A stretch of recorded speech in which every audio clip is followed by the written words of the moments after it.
بسم اللہ الرحمن الرحیم۔ ہم آپ کو اپنے اس چینل مسنون دعا پر خوش آمدید کہتے ہیں۔ آج ہمیں انشاءاللہ بچے کے رونے کو کم کرنے کے لیے وظیفہ پڑھنا سیکھیں گے۔ اگر بچہ روتا ہے تو ایک کاغذ پر درج ذیل مبارک آیات کو لکھ کر بچے کے گلے میں ڈالنا نہایت ہی مجرب ہے۔ اگر بچہ روتا ہے تو ایک کاغذ پر درج ذیل مبارک آیت کو لکھ کر بچے کے گلے میں ڈالنا نہایت ہی مجرب ہے۔ بسم اللہ الرحمن الرحیم۔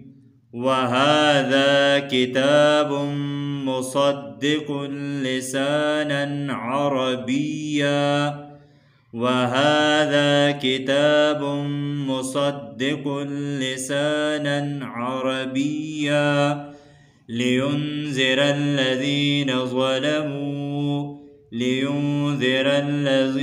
ظَلَمُوا وَبُشْرَى لِلْمُحْسِنِينَ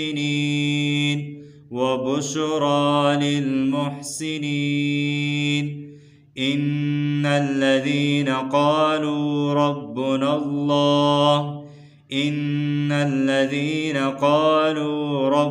اللَّهُ ثُمَّ اسْتَقَامُوا فَلَا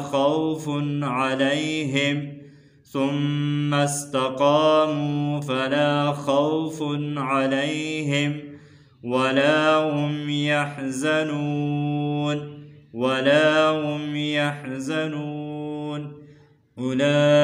أُولَئِكَ أَصْحَابُ الْجَنَّةِ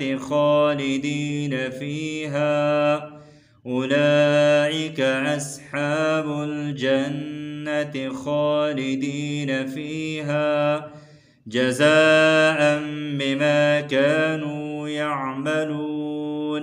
جَزَاءً بِمَا كَانُوا يَعْمَلُونَ